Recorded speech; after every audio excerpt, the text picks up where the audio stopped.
Assalamualaikum warahmatullahi wabarakatuh. Perkenalkan, nama saya Dwi Azizah. Saya dari Prodi Pendidikan Agama Islam Fakultas Tarbiyah dari kelas 3D.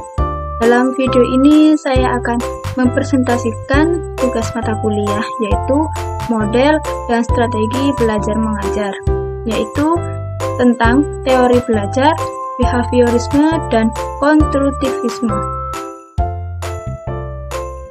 Yang pertama yaitu teori belajar behaviorisme.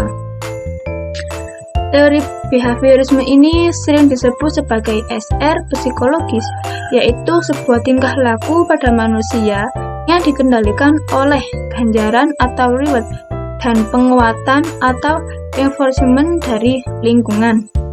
Dengan demikian, dalam tingkah laku belajar terdapat jalinan yang erat antara reaksi-reaksi behavior dan stimulusnya.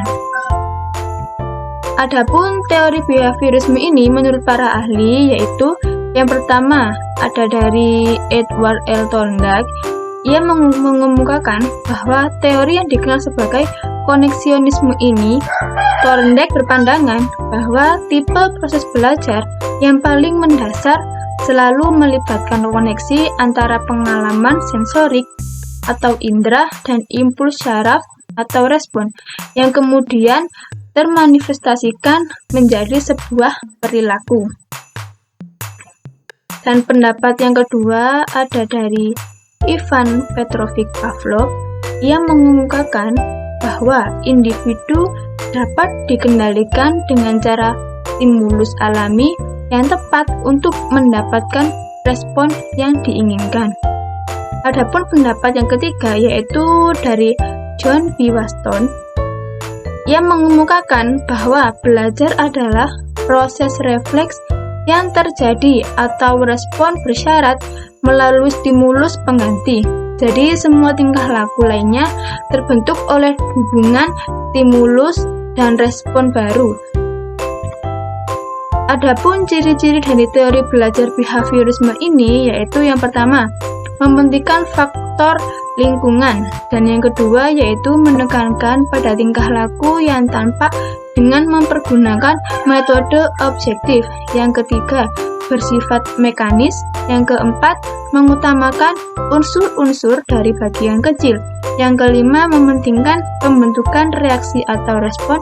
Yang keenam, menekankan pentingnya latihan, dan yang ketujuh yaitu mementingkan mekanisme pada belajar. Contohnya penerapan teori behaviorisme ini pada sistem pembelajaran. Yang pertama yaitu menyusun materi atau bahan ajar secara lengkap dan dimulai materi itu sederhana sampai kompleks. Yang kedua yaitu selama mengajar, guru ini lebih banyak memberikan contoh berupa instruksi. Yang ketiga yaitu jika guru menjumpai adanya kesalahan baik pada materi maupun pada peserta didik, maka akan segera diperbaiki. Guru ini lebih efektif memberikan latihan agar terbentuk kebiasaan yang diinginkan. Dan yang keempat yaitu guru memberikan evaluasi berdasarkan perilaku yang terlihat pada peserta didik. Dan yang kelima yaitu guru harus mampu memberikan penguatan baik dari sistem positif dan negatif. Yang kedua yaitu ada teori belajar konstruktivisme. Teori belajar ini merupakan suatu pendekatan terhadap belajar yang meyakini bahwa orang secara aktif itu membangun atau menyusun pengetahuannya sendiri dan realistis yang ditentukan oleh pengalamannya sendiri.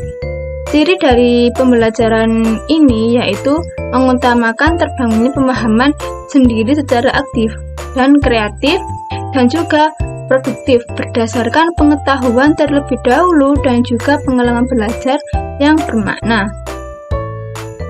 Adapun teori konstruktivisme ini menurut para ahli yaitu yang pertama ada John Dewey yang mengemukakan bahwa sekolah seharusnya itu mencerminkan kehidupan bermasyarakat secara lebih besar dan kelas. yaitu untuk memecahkan masalah kehidupan nyata. Dan yang kedua yaitu ada Biddle and Ventures.